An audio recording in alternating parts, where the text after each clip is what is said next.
Good evening, all. Myself, Prasad Amle. I'm the Assistant Product Manager at Samath Life Sciences Oncology team. On the behalf of Samath, I would like to welcome you all in this scientific talk on neuroendocrine tumors. Talk on Net is a scientific initiative in which experts will share their insights on neuroendocrine tumors. With me, I have my colleague, Ms. Anjana Yadav. She is Manager Medical Affairs at Samath Oncology. She'll take us all through the session ahead. Over to you, Anjana. Thank you so much, Prasad. Again, good evening, everyone. I would like to welcome all the speakers, panelists, delegates, and Team Samarth. I am Anjana Yadav from the medical team of Samarth Life Sciences Private Limited. On behalf of the organization, I am delighted to welcome you all for today's webinar that we refer to as Osmosis. This is a scientific initiative by our oncology division, OnQuest.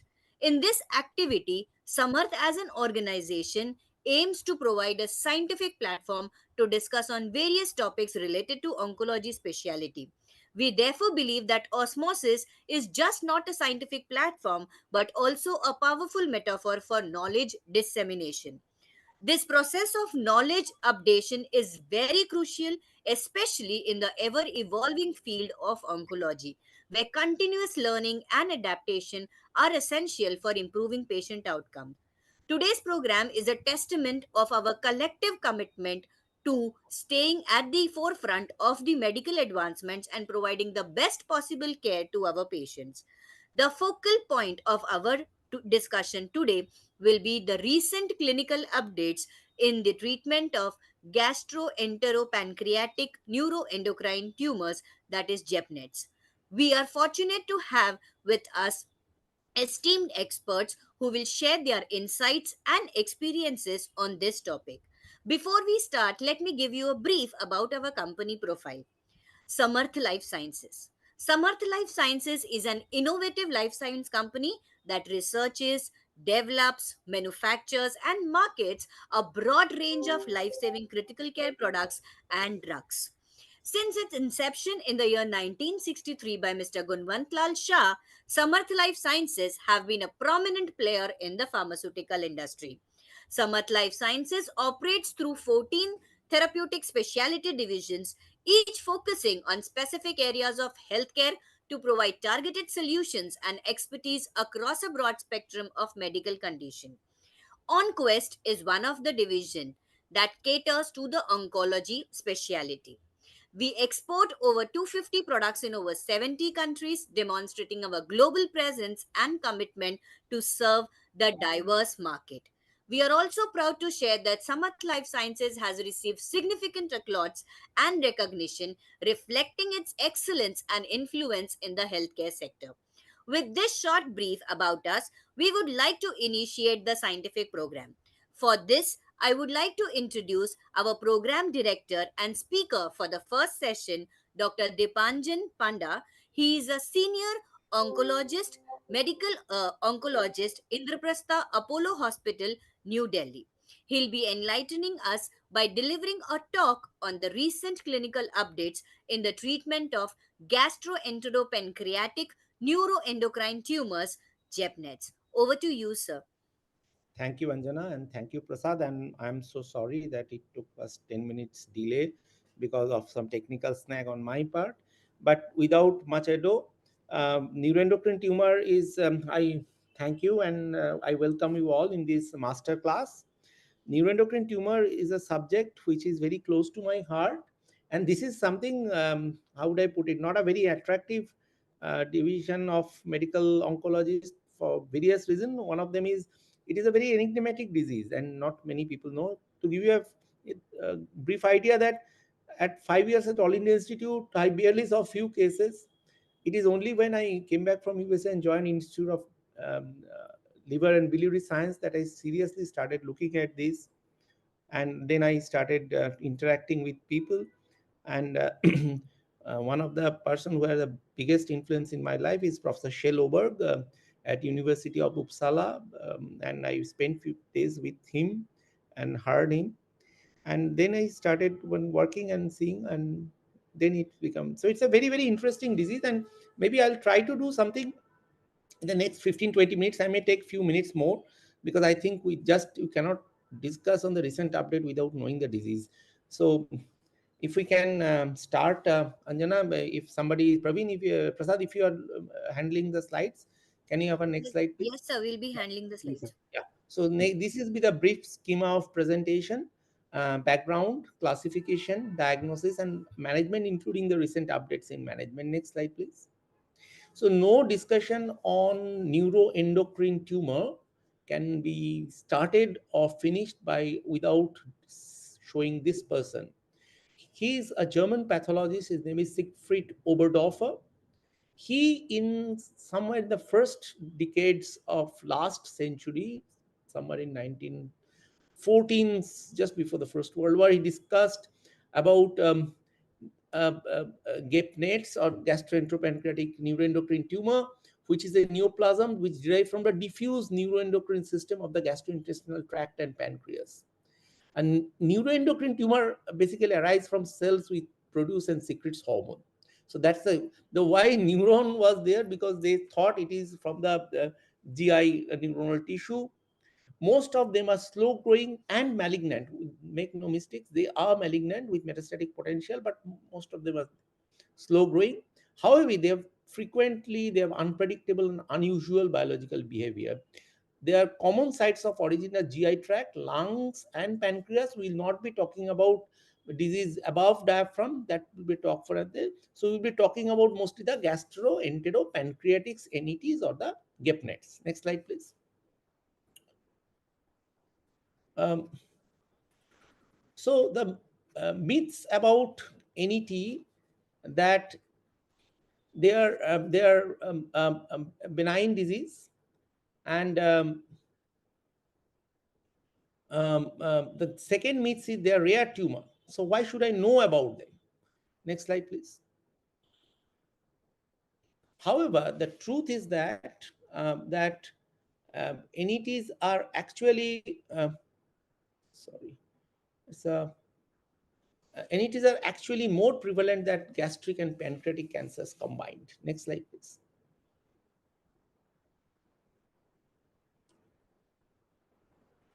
And there is an evidence of an increasingly common problem, and there is, over the years, if you look at the ACER data, that seen that age adjusted incidence of NET has rose from 1.9 to 5.25 cases per 100,000 people, and it is predicted to continue rising in a faster rate than other malignant neoplasm. Next slide, please. And they are often diagnosed late, and it started with the metastasis, flushing, diarrhea, and vague abdominal symptoms. So the estimated time of diagnosis is 5 to 7 years. Next slide, please. And metastatic disease is common at presentations. If you look at it, their overall distant metastasis is about 27%, and regional spread is 23%, whereas localized disease is only 50%. Next slide, please. And there is a correlation of the extent of disease with survival. So if you have a localized disease, you have a median survival of more than 223 months, but a distant metastasis having only survival of 33 months. Next slide, please. I think few of the slides are missing. I don't know. Just give me a sec. Uh,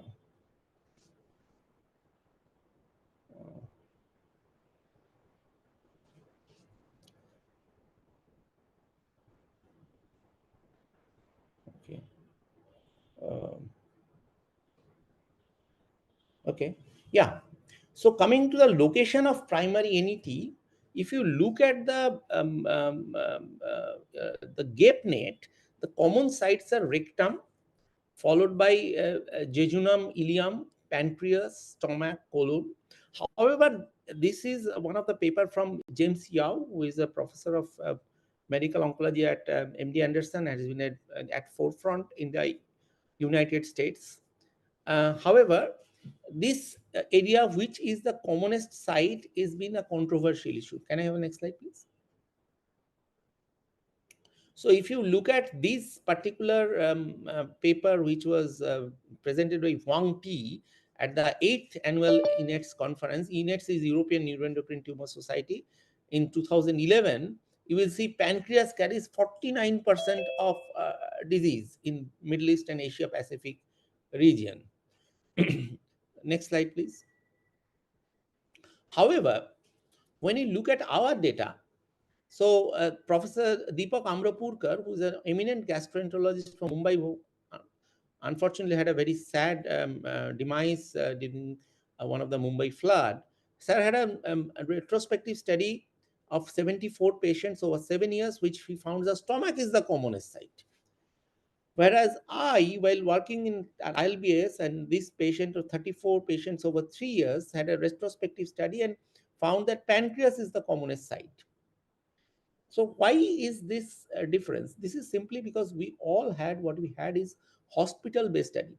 So Professor Amberpurkar, Dr. Amberpurkar was a gastroenterologist, mostly practiced in private hospital. So he has a different patient base. Whereas I was taking data from a predominantly liver hospital. So ultimately, what we really need is a population-based registry. But over the years, what we have come to know that usually GI pathology is commoner than pancreatic pathology. And among the gastrointestinal tract, most probably ileum is the commonest site, followed by rectum and other site. But as I said, since we do not have a proper population-based registry, it is difficult. Asia Pacific Neuroendocrine Tumor Study Group, or APNETS, is trying to collect data. Professor Jagannath from Mumbai was at forefront of that. And I think from there we will get a better data. Next slide, please. Next slide, please. So when we look at these um, classifications, so there has been a lot of discussion and debate about what are the right age. And so ultimately in 2010, WHO came with this classification that there will be grade 1 neuroendocrine tumor, grade 2 neuroendocrine tumor, grade 3 neuroendocrine tumor, then there is a neuroendocrine carcinoma, and there is a mixed adenoneuroendocrine carcinoma. Next slide, please. Next slide, please. And usually the discussion on grade 1 is having a Ki67 index of less than 3, grade 2 is 3 to 20, and grade 3 is more than 20, whereas the mitotic index is less than 2, 2 to 20, and more than 20. Next slide, please. Next slide, please. Yeah, so in 2019, the WHO again came with this, and they have tried to differentiate NET grade 1, grade 2, grade 3, neuroendocrine carcinoma small cell type, neuroendocrine carcinoma large cell type, and mixed neuroendocrine neoplasm, which can be well or poorly differentiated. So this remains the more standard, and we generally try to look at Ki67 instead of the mitotic index, because mitotic index sometimes can be confusing. And it's better that we calculate the Ki67 with automated counter so that it removes any individual calculation bias. Uh, why this classification is important? Because there is a huge difference between a grade 1 neuroendocrine tumor and a grade 3 neuroendocrine or poorly differentiated neuroendocrine carcinoma. Generally, the MIB index and Ki67, they correlates, but however, sometimes they. So if you have a poorly differentiated neuroendocrine tumor, it is always classified as NEC. So the tumor differentiation even. Now coming to manic or mixed adenoneuroendocrine carcinoma, you can only tell a tumor as manic if you have an entire specimen, because by definition it has to have at least 30% of each.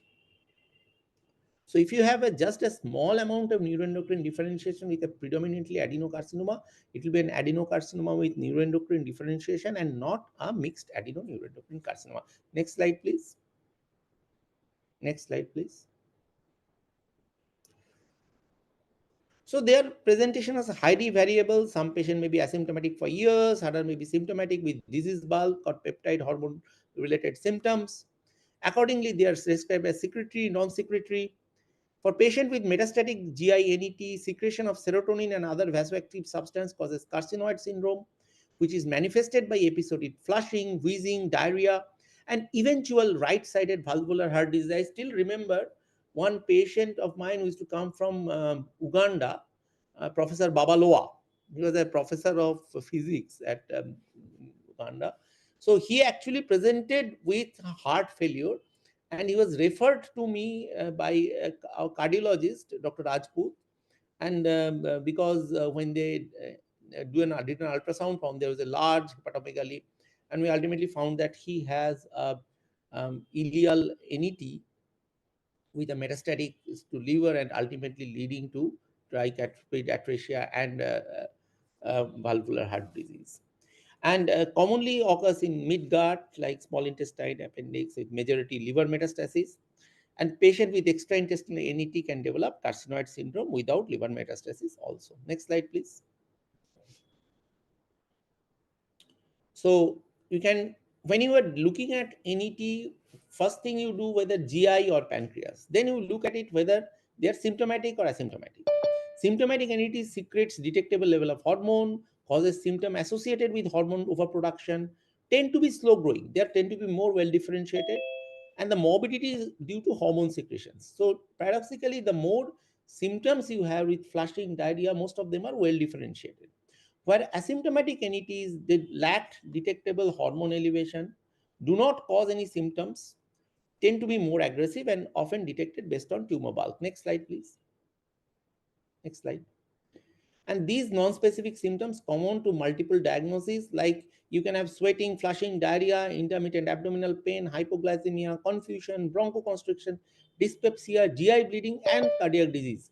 So it can be diagnosed as a functional bowel disease, IBS, alcoholism, thyrotoxicosis, anxiety, psychosis, neurosis, menopause, food allergy, whatnot. That's why most of them takes a long time to diagnose. So when you are looking at neuroendocrine tumor, you have to, when patient comes with vague symptoms, you sometimes have to think, as my teacher used to say, if you do not know the what mind doesn't know, I cannot see. So you have to think of neuroendocrine tumor. It is not that uncommon once you started looking for it. Next slide, please.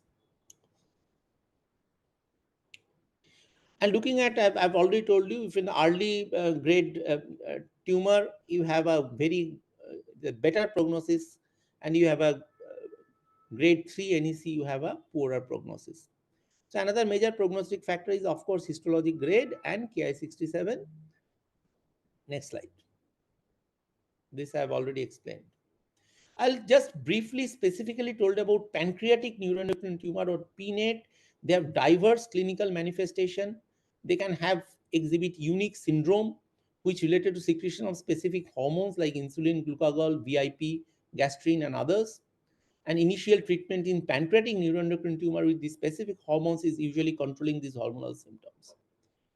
But remember, not all PNETs are associated with clinical syndrome due to oversecretion of hormones.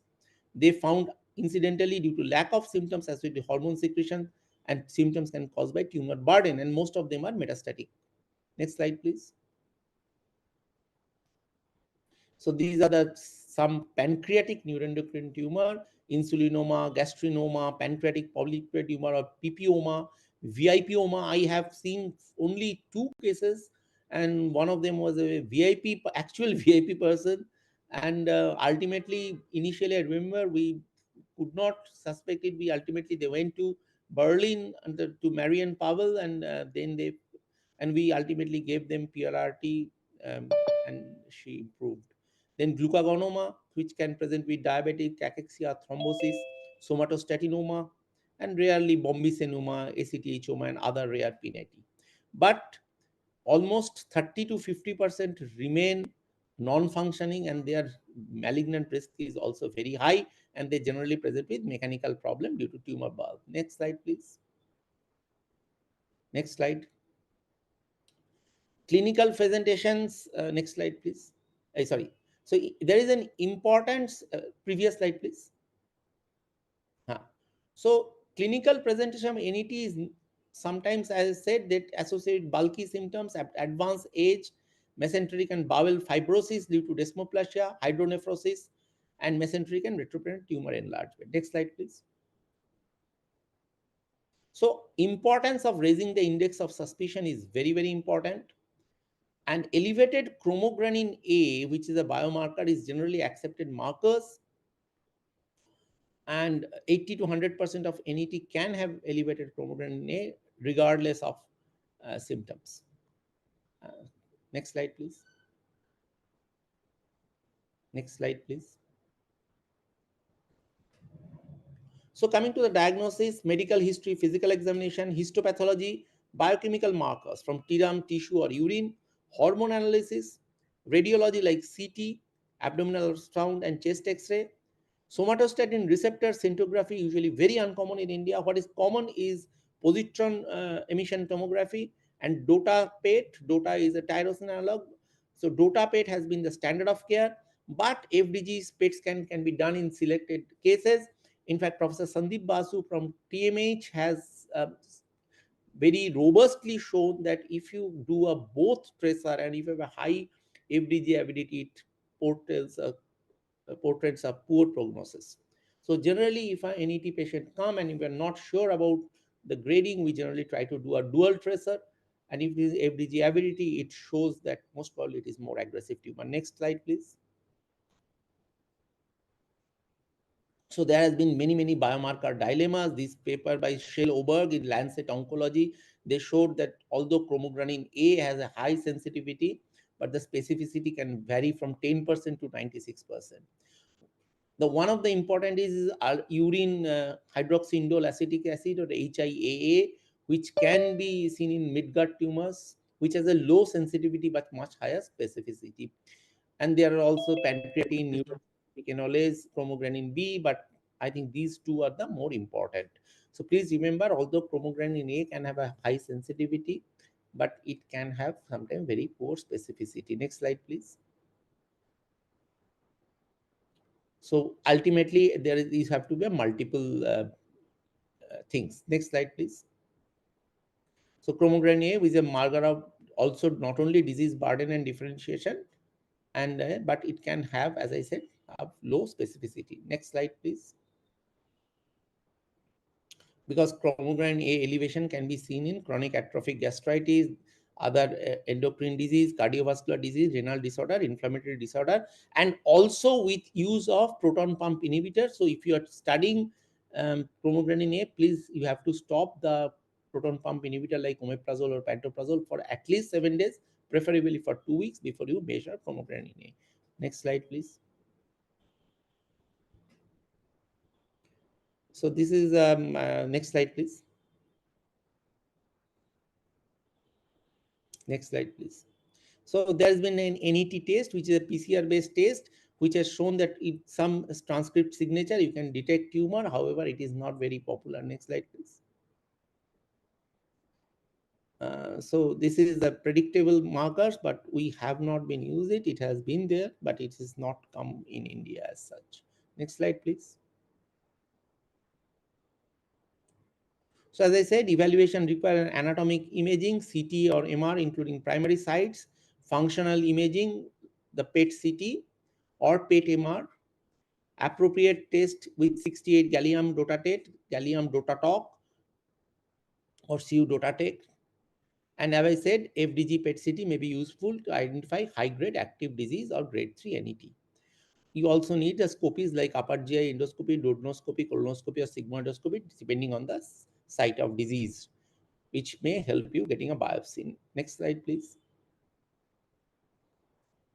So this is a diagnostic strategy. Suspected neuroendocrine tumor, you have a symptoms, you try to see the chromogranin A, which is positive, you do a SRS scan, and then you do a biopsy depending on the site of the disease. You do not have a specific, you have a elevated CJ specific symptom, but CJ is negative. You sometimes do a provocation test, positive, you do MR. Otherwise, you simply do follow-up. Next slide, please. What is the general net treatment goal, NET treatment goal? Depending on the result obtained from the workup, a patient's NET is classified local, regional, or advanced. Regional treatment is generally we do a curative surgery, advanced NET, their surgery is possible, followed by pharmac treatment. Next slide, please. Debulking surgery like liver dearterization, radiofrequency ablation, or liver transplant. And medical treatment includes somatostatin analog, small molecule like everolimus, sunitinib, or bevacizumab, PRRT, and symptomatic treatment like loperamide or teleriostat. Next slide, please. Localized disease or oligometastatic disease, surgery is the standard of care, but there is no role of or standard role of debulking surgery in extensive liver mets. So unless and until you decrease at least 90% of the bulk of tumor in symptomatic disease, there is no role of doing a metastatectomy or debulking surgery. However, in patient with NET, resection of the primary may be beneficial if the primary site is causing symptoms. So one area where we do offer, even in metastatic disease, primary resection is ileal net, because ileal net can cause a local obstruction and there are other symptoms. So in ileal nets, NET, we do surgery. And in, as I said, if the resection of primary tumor can be beneficial in symptomatic response, you can sometimes do, but generally, unless the both primary and metastatic site are amenable to potentially curative resection, we avoid surgery. RFA or radiofrequency ablation test here are used for symptomatic relief in palliative settings.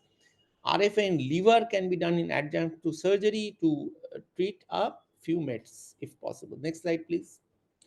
So surgery generally as a curative intent, debulking surgery you only do for symptom alleviation if patient is symptomatic. So this is a general outlook of the treatment. If the 80% of the tumor is resectable in grade, you do surgery. If the surgery or RFA, otherwise you use in grade 1 tumor somatostatin analog, grade 2 tumor you can use everolimus, sunitinib with or without somatostatin analog or PRRT. Sometimes later on you can use captem. I will come to this later. In grade 3 you can use captem, temozolomide, and PRRT. We'll discuss that. And in NEC, that is high grade, when the Ki67 more than 80%, we use carboplatin etoposide.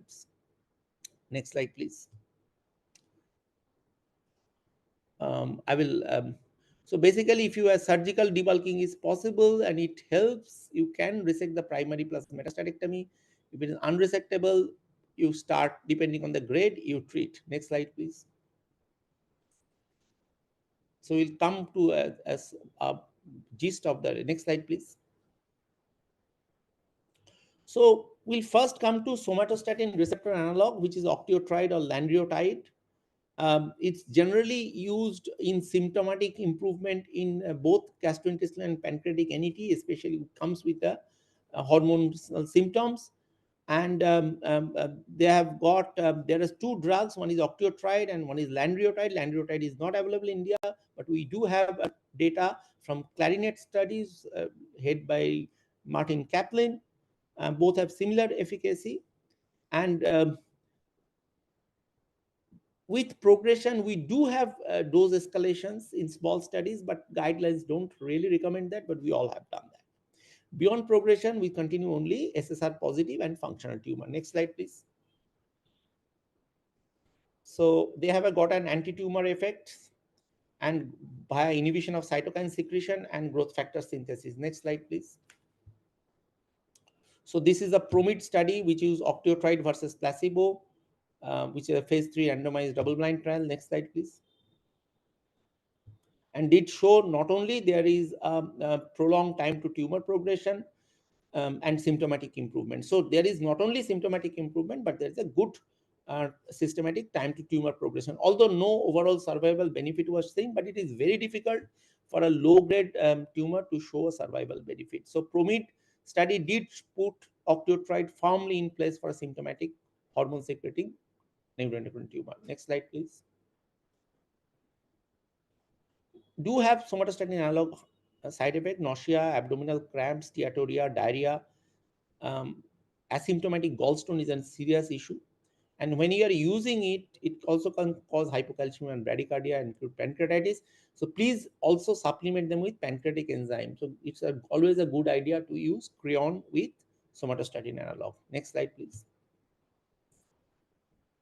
Next slide, please. So by benefit, you can see there are symptom relief, low toxicity, convenient applications, but in high tumor burden, they may not work. There is tachyphylaxis, and there is a moderate decrease in biomarkers. In SST or negative NET, they don't work. Next slide, please. Next slide, please. Post progression, what you use? So we have the option of using everolimus or PRRT, or in locoregional setting, we can use liver directed therapy or SBRT also for symptom improvement. So once there is a patient progresses post somatostatin, what do you do? Then you can use these drugs. I will briefly describe each of them. Next slide, please. So everolimus is an mTOR inhibitor.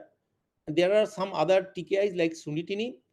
They have been tried in phase 2 and 3 trials post progression SSRT, especially in Radiant 3 and Radiant 2 trials. One is alone or one is with sandostatin. Next slide, please.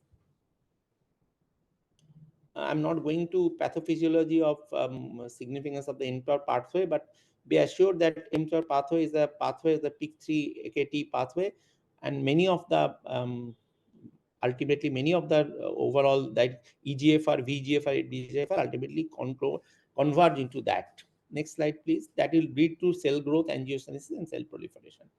Radiant 3 trial was is an NEJM publication. The people high get 410 patient, everolimus versus placebo, and primary endpoint was PFS. Next slide, please. It did show there is an improvement in PFS, but let me tell you that 10 milligram everolimus is an exceptionally toxic drug. We can discuss that and it was very difficult. Next slide, please. People have tried combined therapy for advanced NET when single agent doesn't work, like mTOR inhibitor, cytotoxics, PRRT, locoregional therapy, interferon alpha. Each, and there is a lot with along with somatostatin analog in different permutation combination. Next slide, please. And because somatostatin analog are the least toxic drug, that is a suitable partner for combination. Next slide, please. So they've used in Radiant 2, they tried to use octreotide plus everolimus versus only octreotide. Next slide, please. The primary endpoint was PFS, which was actually negative study, but when they did a central review, they found that there is some improvement in PFS. So basically, they say when they try to flog it and find there is some, and found that when you try to see a central review, find that the combination. But as such, overall, the Radiant 2 initially was a negative study. So still now, it is the single agent somatostatin analog, which remains primarily our choice. And generally, we try to avoid everolimus because of its side effects. And even if you use, most of the time, we use 5 milligram and not beyond that. Next slide, please. Sunitinib trial, the problem was sunitinib trial, the trial was stopped midway because the results were good. Those are, we tried, the ethics committee said you have to stop the trial. So the numbers was always, it is only, overall the numbers was not great, although it did show good response, but in our personal experience, it have a modest response. If any, there are a lot of side effects of sunitinib. Next slide, please. So this study did show an PFS, but it didn't achieve OS, and the studies was always had the problem of numbers because it was stopped midway. Thank you. Next slide, please. Overall survival analysis was there. There was some overall survival benefit, but it was a very short, so 6 months survival. Next slide, please. Coming to chemotherapy, so people have tried many chemotherapy, mostly in pancreatic NET, not in GINT. GINT, the chemotherapy doesn't work. And as I said, in high-grade pancreatic NET, you can use cisplatin or carboplatin temozolomide. Streptozotocin is another drug which has shown good benefit, but they are not available in India as of now. And capecitabine temozolomide is another combination which Strasberg did show good response, especially in grade 2 or above pancreatic NET. Next slide, please. Next slide, please. So chemotherapy is not effective in grade 1 NET or grade 2 of the carcinoids. It is mostly used in grade 3 neuroendocrine tumors, especially the pancreatic NET. Next slide, please. So this is the Nordic trial for grade 3 NET where they use chemotherapy, cisplatin or carboplatin. Next slide, please, which showed response. The response are not great. It is modest from 30% to 50%. This trial by Strasberg has put pancreatic neuroendocrine tumor, temozolomide, with capecitabine, and it has become a standard of care in grade 2 pancreatic NET. Or although there are some side effects, like especially elevation of liver enzyme, anemia, and thrombocytopenia, but we are all using temozolomide plus capecitabine in grade 2 tumor. Next slide, please. So this is a CAPTEM combination. And next slide, please. PRRT or peptide radioreceptor therapy is usually used only on SSR positive. We usually use yttrium 90. Nowadays, we don't use yttrium 90. It's a nephrotoxic drug. So the drug of choice has become lutetium 177. And it has shown when you tagged it with octreotide and inject it, it goes into the particular tumor, and it has got less side effect. And generally, it is gradually becoming one of the treatment of choice just after sandostatin analog LAR, or even some people are trying to use it first time. Long-term side effects include loss of renal function, which is less with mutation but not completely go away, pancytopenia, myelodysplastic syndrome, and secondary leukemia. And sandostatin can be continued before and after PRRT in functional tumor. However, the gap has to be at least 4 weeks. Next slide, please. I'm not going into the NETA study. It's a PRRT study. Next slide, please. NETA study did show there is an improvement in PFS. Next slide, please. So dosing, generally we use 150 to 200 millicurie per dose. Initially, we used to gap at 800 millicurie total, usually 12 weeks apart. Now people have gone up to 1200, even 1600, depending on patient's condition. Next slide, please. A watch and wait strategy is also justified in tumor with low burden in grade 1, grade 2, low grade 2 tumor. Please don't forget that. Stable disease patient, and if you are not being afraid, you can use wait and watch. Next slide, please. So this is a algorithm. Low grade tumor, you can use um, alpha interferon, PRRT, everolimus, sandostatin, or even wait.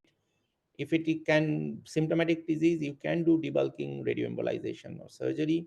Grade 2 tumor, you can use streptozotocin, everolimus, sunitinib, CAPTEM, which is my treatment of choice, or PRRT. For grade 3 tumor, if it's less than 55%, you can use CAPTEM. You sometimes use Folfox, Avastin, not great. If it is more than 55%, the choice is cisplatin, carboplatin, or etoposide. Thank you. With that, can I have next slide, please? With that, I thank, and I'm so sorry I short my time, but I thought without an exhaustive discussion, I will not be able to justice to that. Um, so thank you. Thank you so much, sir, for such an informative presentation. Now, I would like to go ahead with the first case presentation. And the moderator for the first case presentation is also Dr. Dipanjan, sir. And the panelists for this case presentation are Dr. Pravin Jain, who is a senior consultant medical oncologist, Akash Healthcare, New Delhi.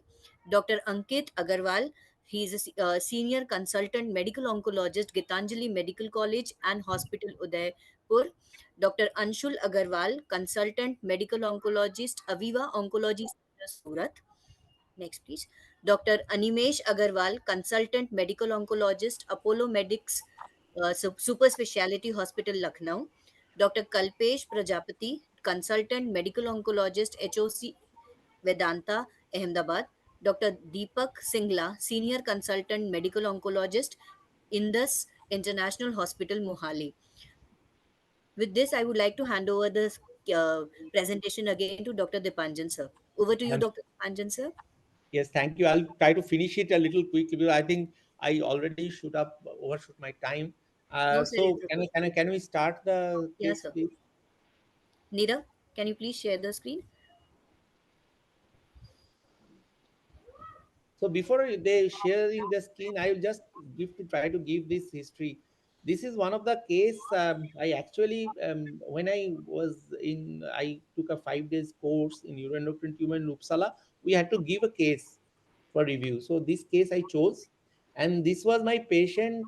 I started seeing him. He was one of my first case I saw at Institute of Liver and Biliary Science, and the patient was with me and for a long time, and he taught me many things, and we become close friends also, this patient. So can we start the case? So Mr. PCS, he's a 70-year-old male chartered accountant. He had comorbidities of hypertension and CAD post CABG in 2005. Next slide. He presented with an history of generalized weakness since 1 year, a fever of low grade intermittent, cough since 3 months, no wheezing, flushing, diarrhea, no other significant history. Physical examination did not show any significant abnormality. Next slide. So coming to the lab parameters. So if you see, the hemoglobin is normal, TLC is also okay, the creatine, bilirubin, everything is uh, the only thing was found that he has a high serum chromogranin A. It was done with a almost, I mean, a part of, I don't know why the initially some gastroenterologist did. He underwent a ultrasound abdomen, which did show multiple liver as well. And a CCT abdomen was also done, which shows a pancreatic mass with multiple liver as well. So if I start with Dr. Praveen, with this sort of a, can I have a, Dr. Praveen, with this Yes, sort sir. of a, what sort of further investigation would you like to have? Now you have a pancreatic mass, liver as well, So multiple. first, sir, I would like to have a biopsy, and depending on the biopsy, so because it could be, so usually in CT scan also, so there are certain features which can differentiate between adenocarcinoma pancreas versus neuroendocrine tumors. So that the neuroendocrine tumors, so they are usually contrast enhancing, whereas the adenocarcinomas, they are hypodense lesion with less contrast because of the desmoplastic reactions.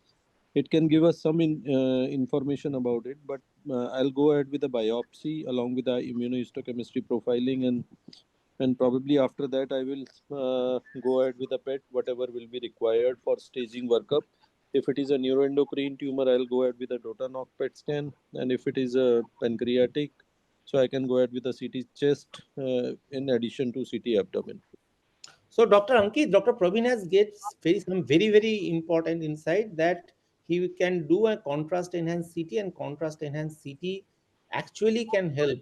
Um, so um, Actually that is a very important day, because in fact that sort of a, if you do even do a triple phase CT, neuroendocrine tumor is one of the tumor which also showed intense contrast enhancement in arterial phase, and it is not only HCC. So contrast enhancing is a characteristic of neuroendocrine tumor. So do you think a biopsy is needed, and a FNSC would do?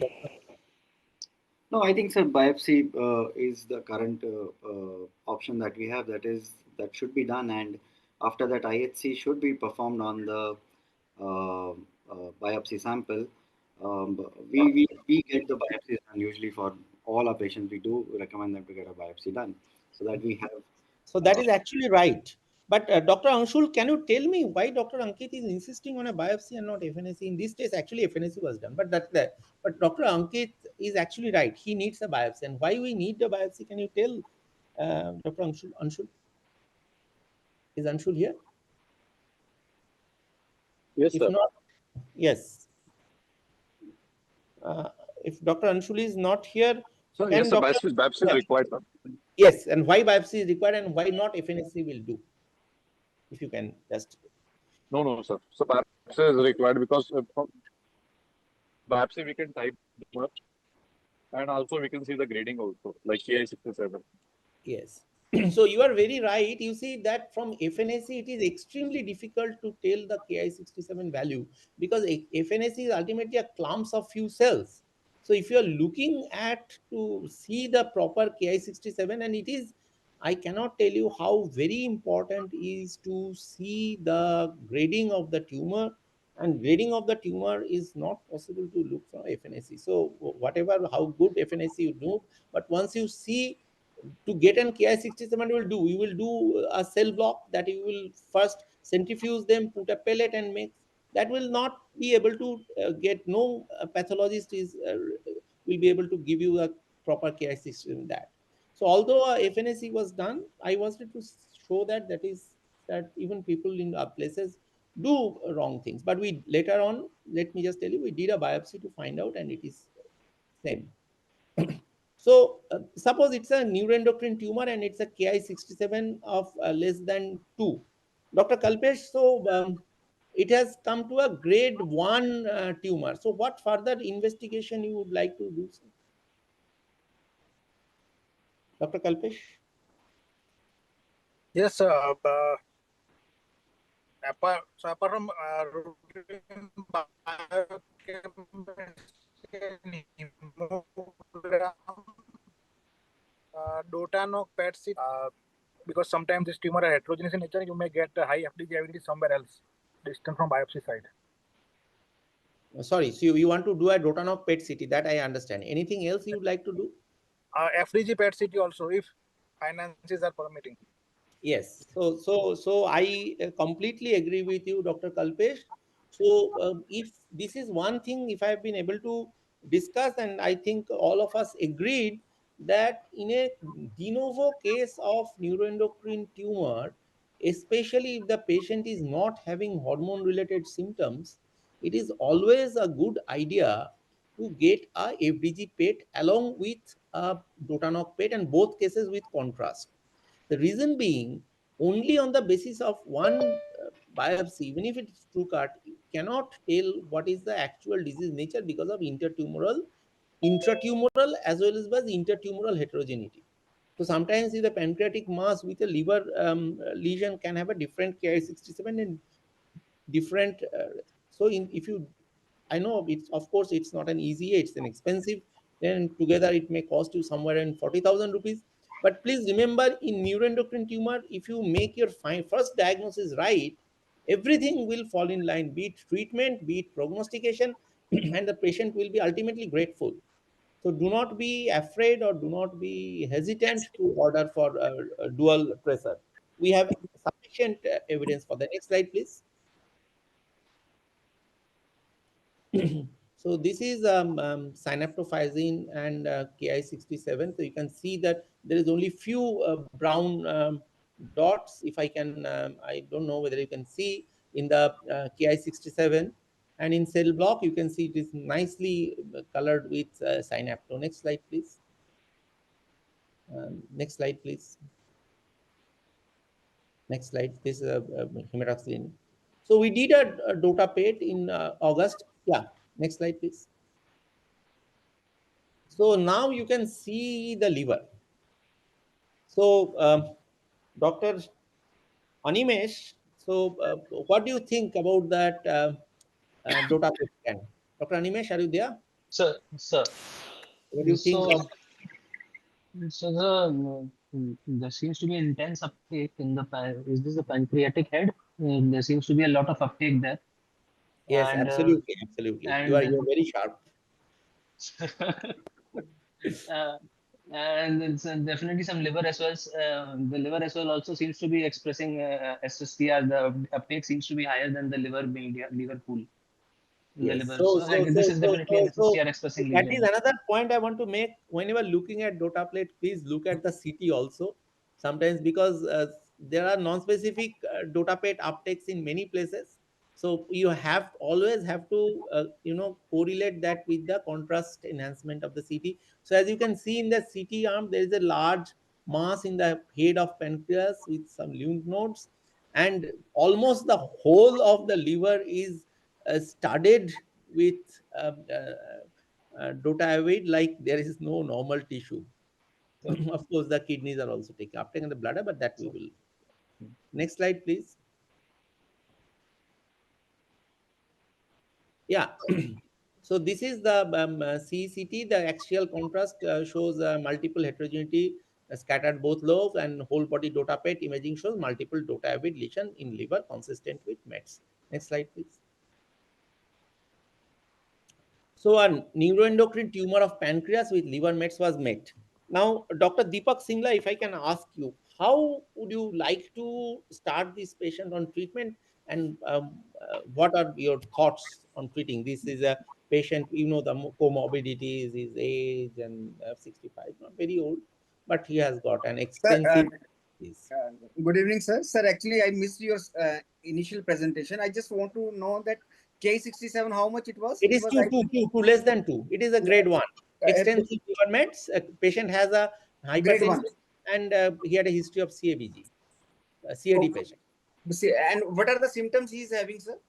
He is having symptoms of mostly, if I can, he's vague symptoms, that abdominal pain, weight loss, and Okay. um, low grade fever, and almost Okay.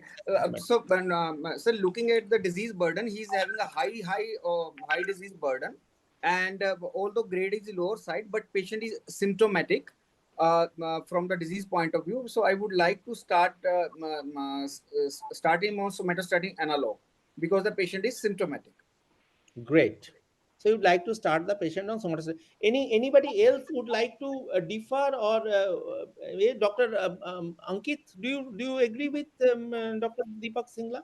This patient Yeah, should be given. I think patient needs treatment regarding the considering burden of the disease and symptomatic patient. Patient does need treatment, and I think somatostatin analogs should be the first choice for this patient. Anybody Also, I else? should do a FDG PET in this case also, FDG PET.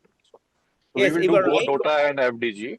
You are right. I completely agree. The only thing is that by that 2011, when he went to MD Anderson and West, at that time we still didn't have this dual tracer concept. It came around 2014, 15, and it is actually came from India. So so I must tell you, as far as neuroendocrine tumor is concerned, that Americans are actually way back.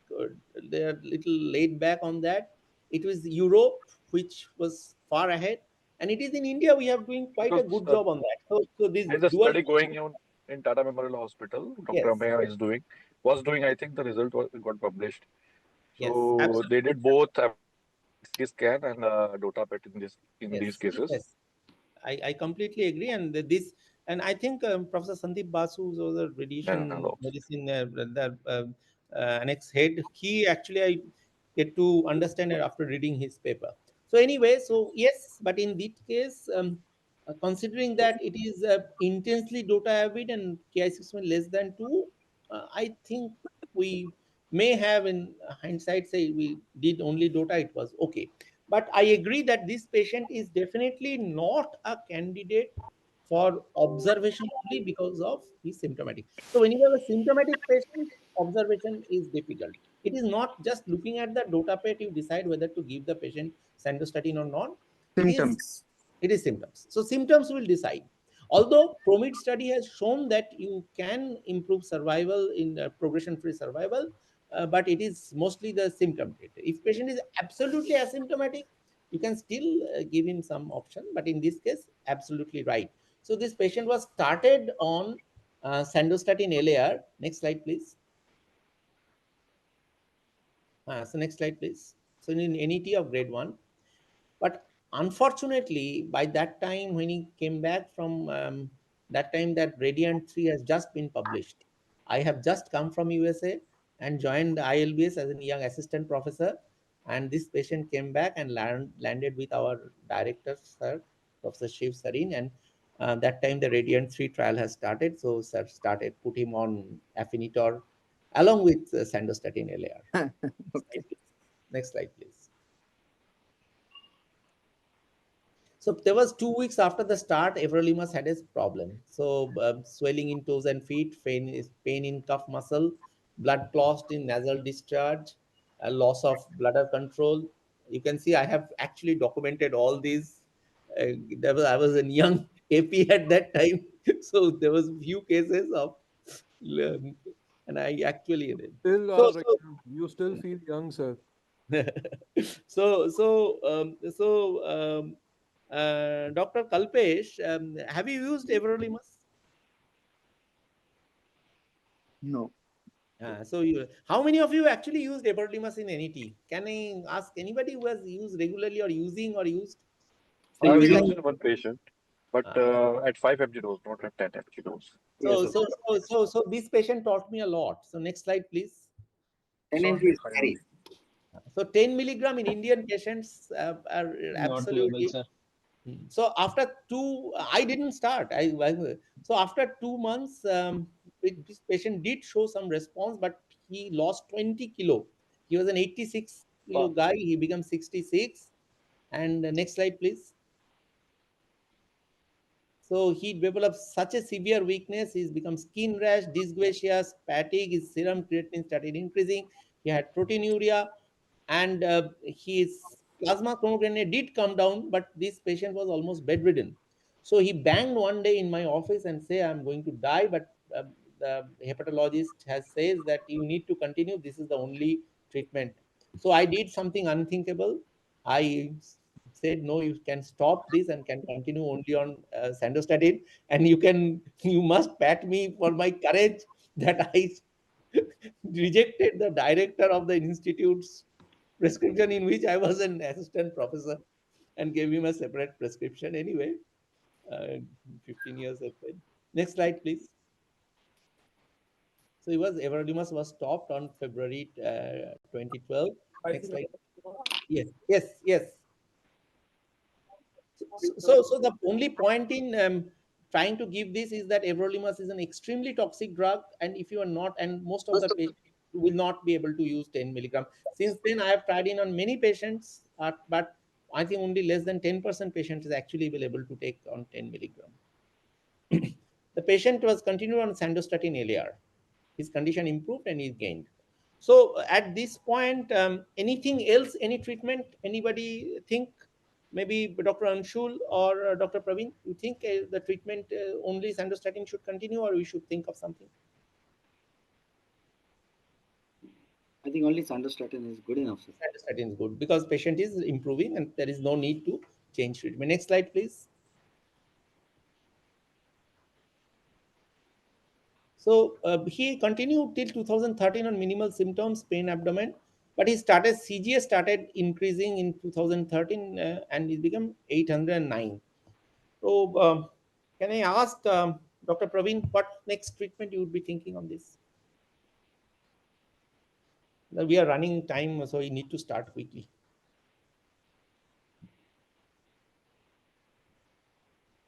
Dr. Praveen, Dr. Kalpesh, you can take. If Dr. Praveen is So not available. I think chromogranin is not the perfect marker. And a patient is in good on sandostatin LAR, I would like to continue with the same. Okay. Anybody else? Anything? Any other? So we Any? should do a DOTA Sir, do we have scan a again scan Yeah, at this point? yeah, that's the at this question point. answer I was looking for. We should do a repeat imaging. If you have Yes, a a repeat image. Repeat a so DOTA do scan. not only go by the central chromogranin A, it can be a very, very dicey marker, but it also can help you in diagnosing patient or increasing disease if you were known a chromogranin A increase. So next slide, please. Next slide. So we did a DOTA which shows a disease progression. He was given option since there was a progression on disease. He was given option of a changing treatment. So Dr. Anshul, among all the treatment I offered him at that time, what sort of treatment would you have given him? I have advised him to go for do again a FDG PET CT scan at this time. Hmm. And Which we did not do, honestly, and I did not do. there is no I don't think I PET don't amino think. was not there. हाँ, Okay, okay. Dr. Ankit, any thought? I think the FDG PET is a very good option to be done here. And in case if FDG PET is not been done, I would be very interested to get a rebiopsy done.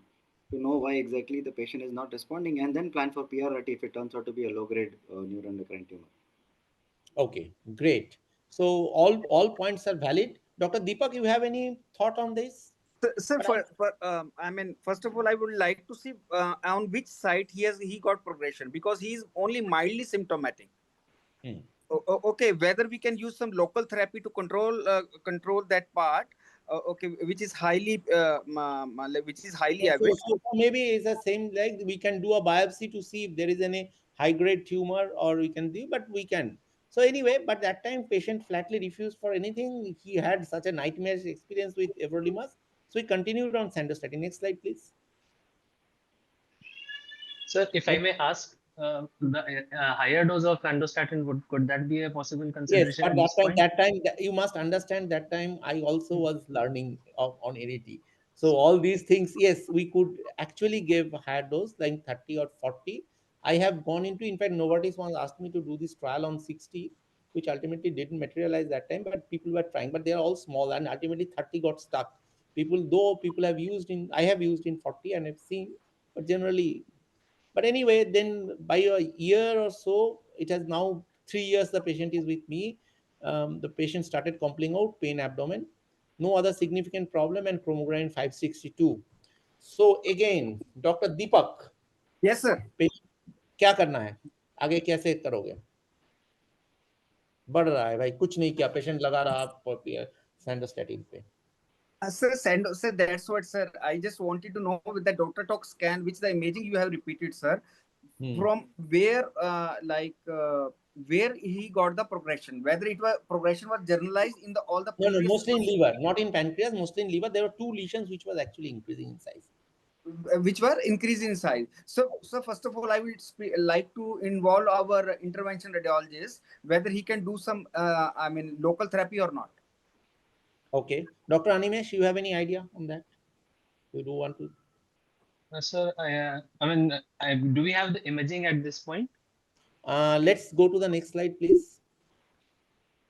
Yeah. Yes. So you now can see there is one place which is really, really Huh. big in size. Then definitely, sir, I agree with Dr. Deepak. I would like to involve the IR here, IR team.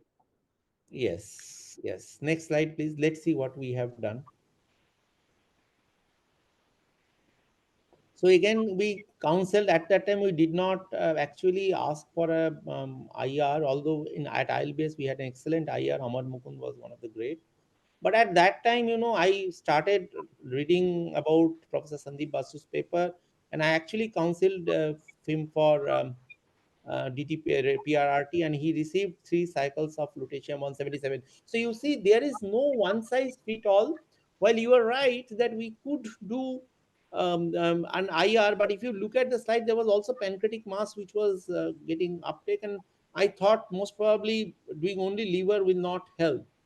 You can always disagree. I mean, there is no right or wrong here, and that's how. But I always teach my students that in neuroendocrine tumor, A, B, C, D, you can use all of them at what time.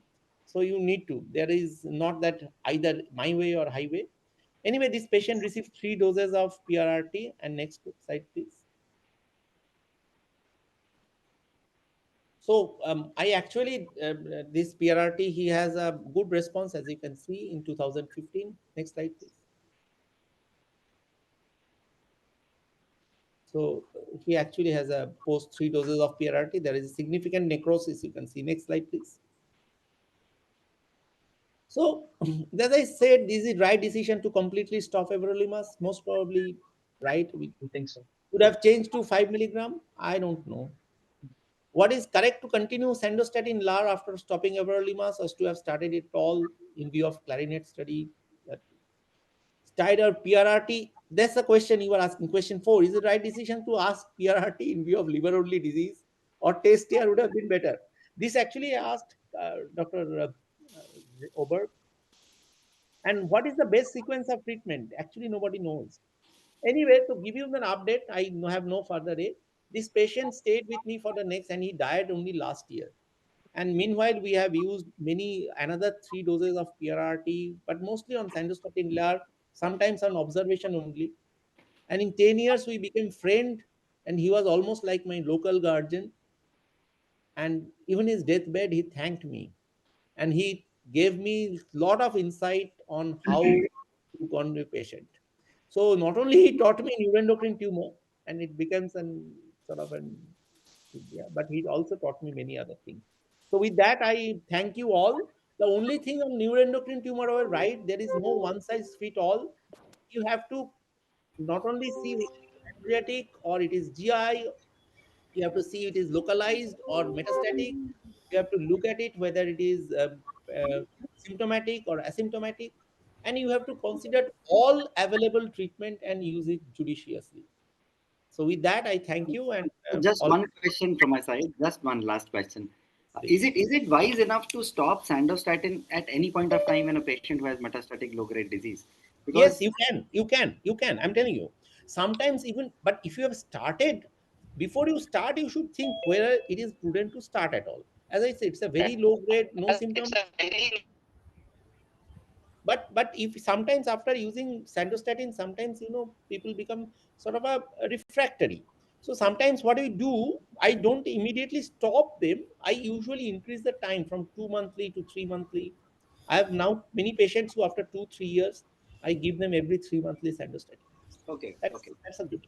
But there is no strong evidence for that. But we all do that.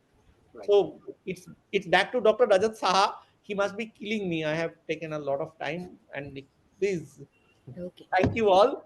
Thank you all my panelists. Thank you, Thank sir. you. Thank you, Dipanjan sir, for an excellent case presentation.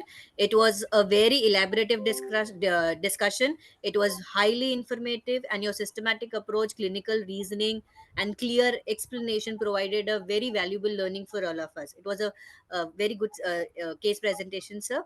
Now, I would like to invite Dr. Rajat Saha, sir.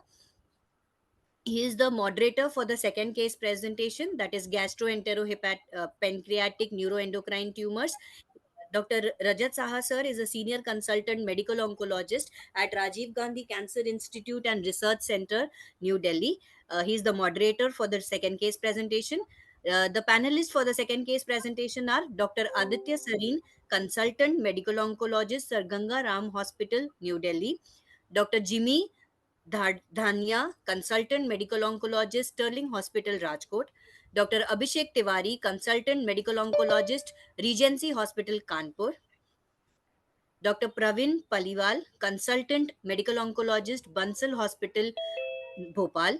Dr. Mehlam Kausar, consultant medical oncologist, MGM Hospital, Indore. Dr. Anup Mantri, consultant medical oncologist, MGM and MY Hospital, Indore.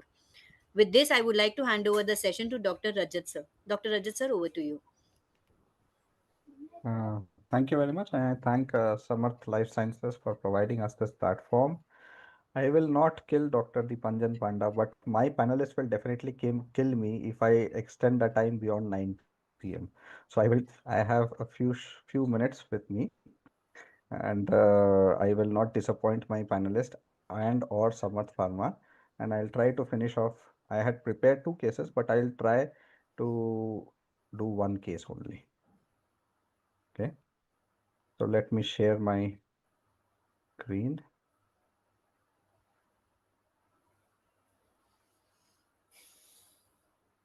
Fair.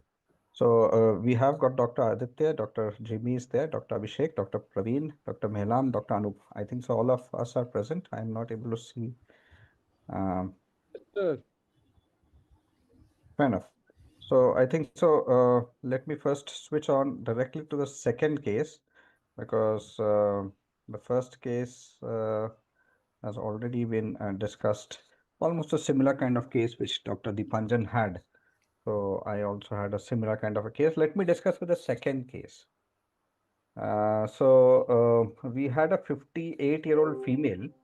She presented with indigestion acidity for 2 months, and there was an associated weight loss. So of about 11 kgs in 7 to 8 months. She underwent a USG abdomen elsewhere, which showed bilobar liver lesions. A PET CT scan was done elsewhere, which showed a FDG avid mid body of stomach, perigastric and gastrohepatic nodes, and multiple abdominopelvic and peritoneal deposits, and multiple bilobar liver lesions and mild free fluid. Subsequently, the tumor markers were advised. CA-125 was mildly elevated. CA 19.9 was normal.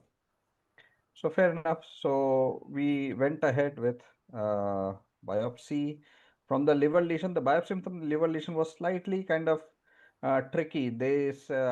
My pathologist told it's a cellular tumor with thickened trabecular and ribbon-like pattern. So we couldn't make out much from the biopsy. So this point has very well been cleared in the previous panel discussion that yes, from this point onwards, we have to go ahead with a biopsy and not an FNAC. So subsequently, we did a repeat biopsy, but this time from the stomach, because if I can go back, there was an FDG avid mid body of stomach mass. So this was done, and to our surprise, it came out to be a well-differentiated neuroendocrine tumor, grade 2, and the both the slides were correlated, and our pathologist finally told that yes, it is a well-differentiated NET, Ki67 of 15%, synaptochromogranin positive. So, Dr. Dipanjan had also dwelt on this point, and I would like to start with Dr. Praveen. This was a FDG avid kind of a disease, at least on initial PET scan. Are you a little surprised to see neuroendocrine tumor on the biopsy report?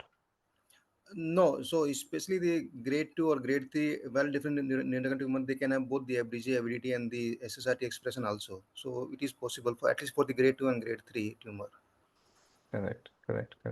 And here the KS is around 15% grade 2. So let us now see. Then what I did that now that we have got a diagnosis of NET, we will definitely do a Dotanoc PET scan. So this was the finding in the Dotanoc PET scan. It was again there was a mild uptake in the stomach region. It was a quite FDG uptake in the uh, uh, in the uh, in the FDG PET scan. There were multiple DOTA-avid perigastric and gastrohepatic nodes, few hypodense liver lesions, and multiple DOTA-avid peritoneal deposits were there. So we compared both the dual tracers. We compared to the FDG PET, the stomach lesions, lymph node, peritoneal and omental deposits show more FDG uptake, and perihepatic deposits show evidence of internal necrosis. So this was the overall picture. So Dr. Aditya, your take now. How do we start the treatment on her? And the symptoms being, sir? Symptoms were indigestion, very significant weight loss of approximately 11 kgs in the past 6 to 7 months. So I There think, was no other pressure symptoms per se, indigestion and weight loss. That was the main thing. I mean, somehow I would have gone for a second opinion on the biopsy block just to be make sure we don't face, intra-observer variability. But considering this, I think, with such a significant history, I would have gone for chemo along with the hormone itself. I would have gone bang on. Okay. Dr. Mehlam, you would agree with Dr. Aditya? I agree, sir, actually, mostly with somatostatin receptor analogs and chemotherapy, considering the load of it. Okay. Dr. Anup, you would like to agree? And if we are okay with chemotherapy, what chemotherapy would we start on? Sir, I think we can grade 2 tumor with even showing dual uptake. We can even consider PRRT therapy in this patient.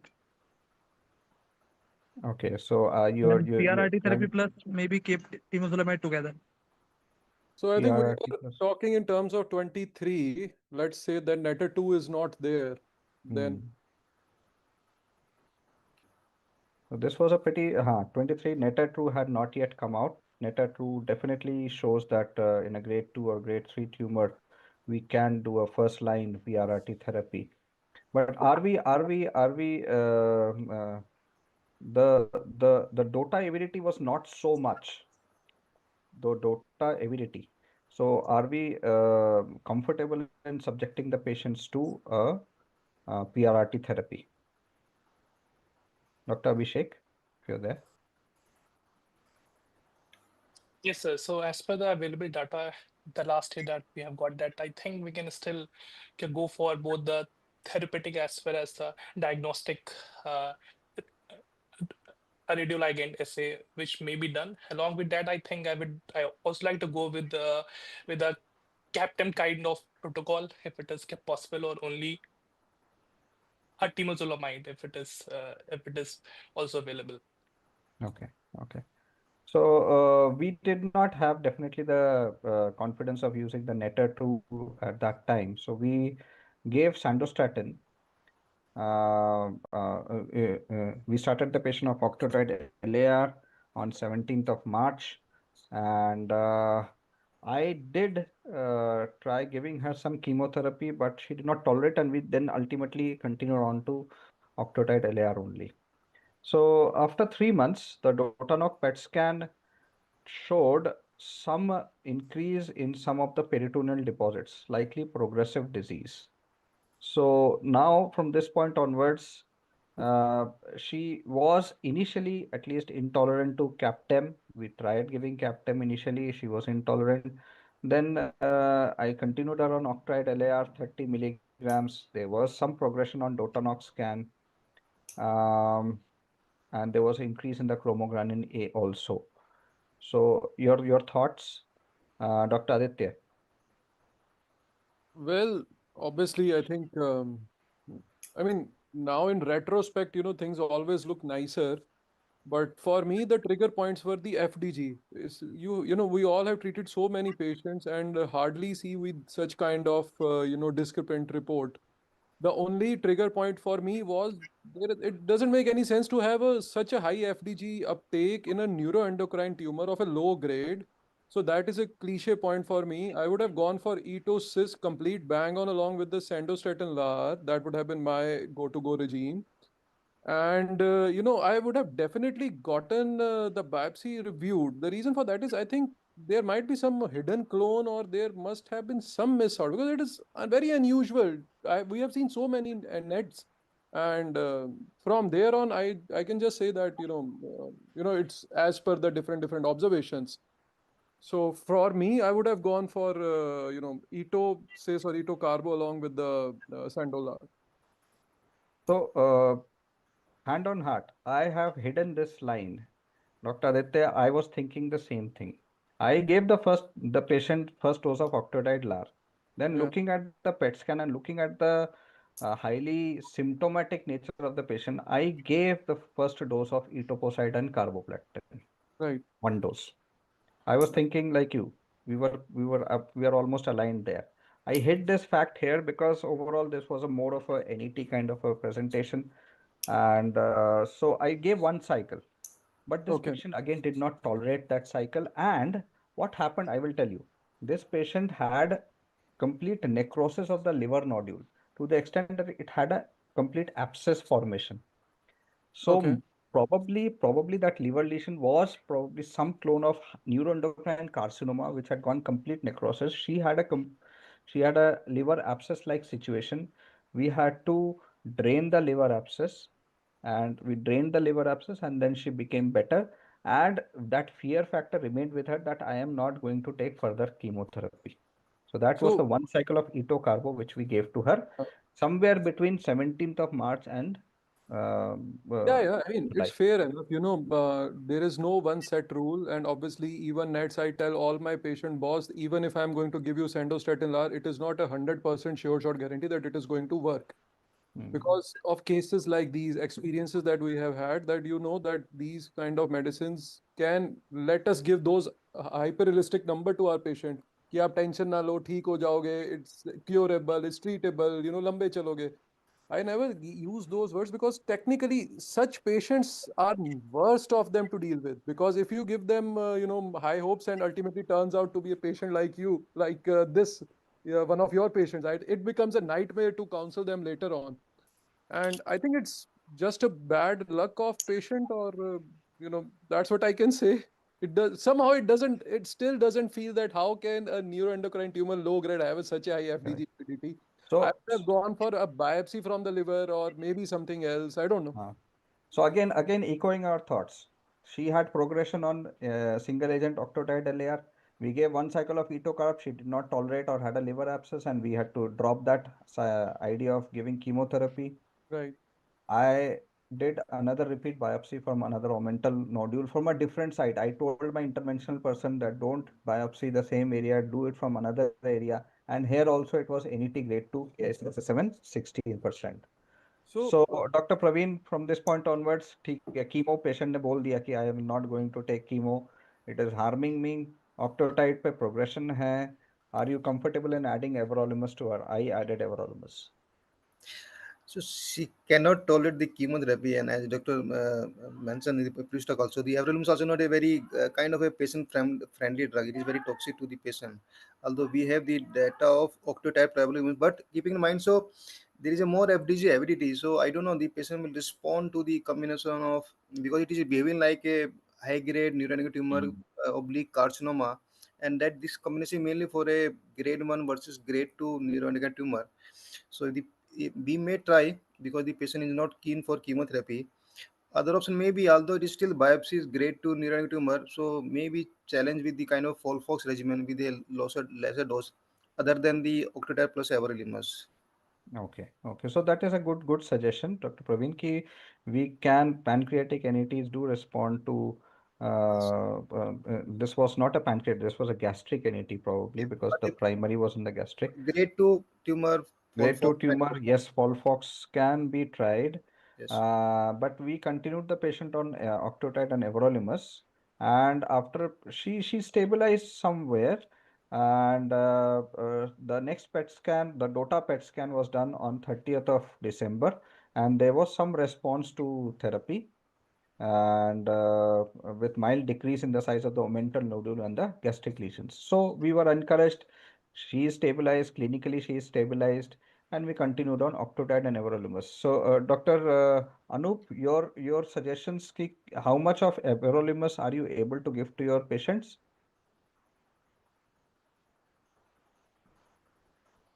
Generally, 5 mg patient tolerates. Correct. So 5 mg is I think so. We also are starting with 5 mg with a very strict precaution on mucositis and diarrhea and hyperglycemia. We focus on these three things, and we sometimes with the good management, we are also able to increase it to 10 and 5 alternate. I generally do 10 and 5 alternate, and this particular patient was taking 10 and 5 alternate, and probably for a few months she also took 10 mg daily.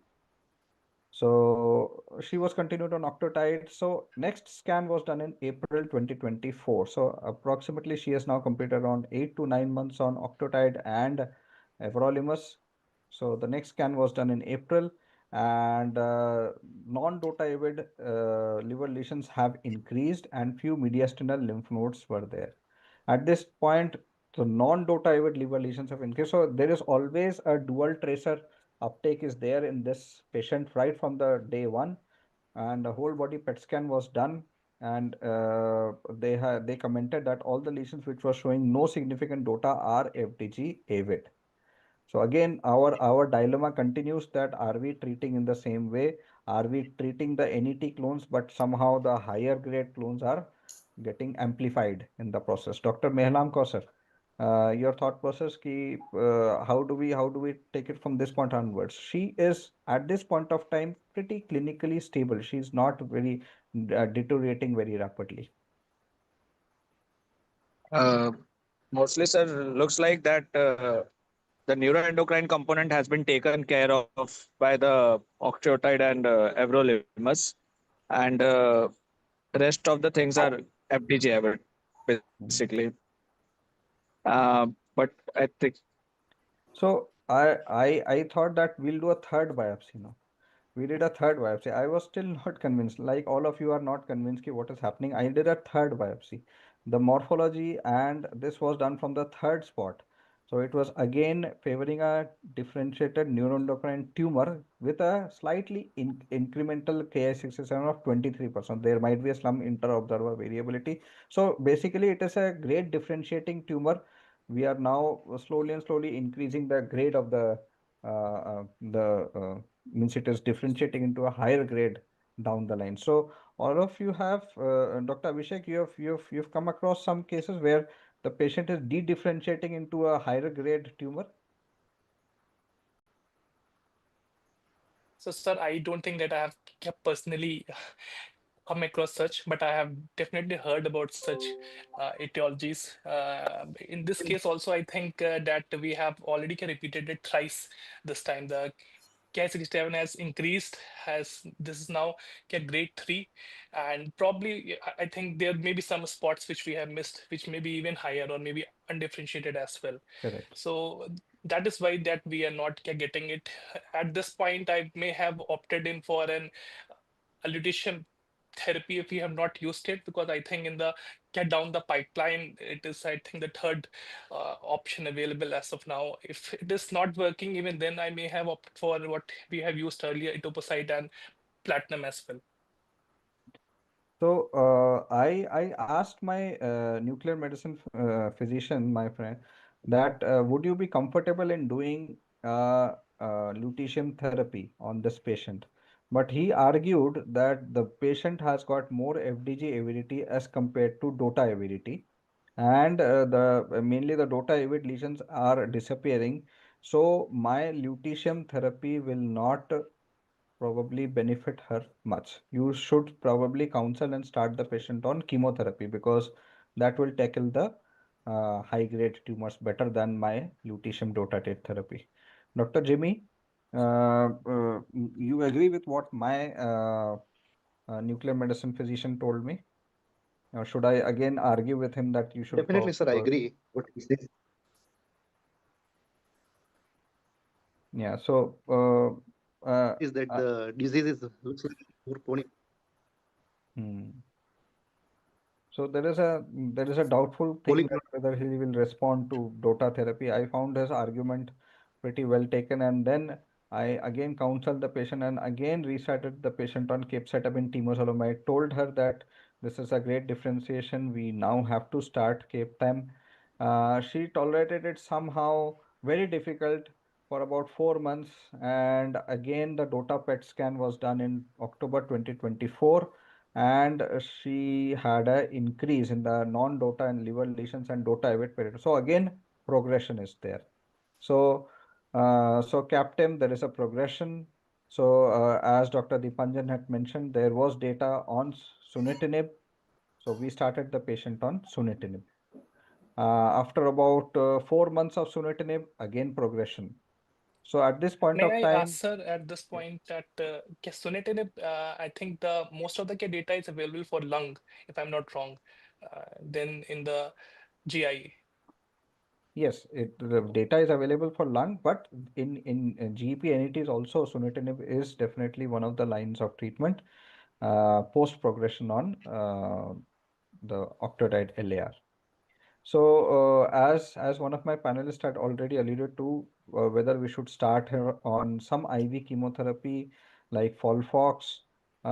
Yes, we could have started her on Folfox at this point of time. She still vehemently denies that I will not take chemotherapy, because she told me that I took one cycle of etoposide carboplatin, very bad reactions. I took Captem for 4 to 5 months, not tolerated well, and the patient has still progressed. And somehow she's still maintaining on octreotide LAR. She's about 2.5 years plus on this. I have now, what I have done is I have done another strategy which was also discussed in the previous that I have increased the dose of octreotide LAR. I've increased the dose of octreotide LAR. I know that it is not showing much of DOTA avidity, but I have increased the dose of octreotide LAR to 60 milligrams and continuing on that. So this is a very atypical case, even though I thought I'll just discuss it because it was more of a tumor board for me. And I thank all of you for giving your opinions. That it is a difficult patient. She had a very stormy course, but somehow, even though the DOTA avidity is not much and the FDG avidity is higher, she is still somehow responding to octreotide LAR and everolimus. That is the regimen which has given the maximum progression-free survival to her in spite of all this. So some comments from Dr. Aditya and Dr. Jimmy. So I think it's been long, and maybe at that point of time she must have been developing a liver abscess, and on top of that, chemo would have just fulminated her adverse event, treatment-related adverse event. So I think if she's still not keen on taking a 3-day continuous eto carbo, you split it into a weekly regime, and I think she should get it. Otherwise, things will go out of hand in terms of the jaundice and the liver decompensation. Then, unfortunately, she won't be left anything which we could do systemically. And I think an NGA CGP should be done over here, if not done, because one of my patient, I did it and found to have a RET mutation. And Interesting. the patient is, so I have treated the patient's liver was fully studied, started the patient on Eto, Carbo, and along with Sando, completed the 6 cycles. Patient still continues on Sando. I have kept that RET mutation as a backup, and it's been 2+ years for that patient as well, and she's still well. Yeah. Interesting. Very good. So, good point which has come up that yes, when we are pushed to a wall, we can definitely do the NGS and try to find out, even though it is not a very, apart from the DOTA, it's not a biomarker driven tumor, but yes, we are finding RET mutation. It may be part of some syndromic presentation. Dr. Abhishek, your comments finally. Uh, Dr. Praveen. Yeah, so the case is kind of unusual. So, but we have to respect the patient feeling at the end. So the patient, whatever the patient demand and what is the objective, so we have to fulfill in that direction only. So, patient not keen for chemotherapy, that respect that feeling and desire. So go kindly. Dr. Mehlam and Dr. Anup Mantri. Dr. Mehlam, you would have treated this patient differently at any point of time. Dr. Anup? Uh, no, sir. I think it was a atypical case, and the only thing that we could have done is if the patient would have been agreed for chemotherapy, it would have been better. But we can just explain. Correct. Correct. So I think so with that, I would like to end my presentation. This was an atypical case. I think so the first case which I had prepared was a more typical case, but due to shortage of time, I will not be able to present that. And thank you very much, all of you, for helping me in deciphering this difficult case. And over to the organizers. Thank you very much. Thank you so much, sir, for presenting such a comprehensive and insightful case. The detailed approach, diagnosis, and the treatment options have sparked a great discussion and learning among us. So, with this, I would like to hand over the session to Mr. Prasad Amle for the thanking you. Over to you, Prasad. Thank you, Anjana ma'am.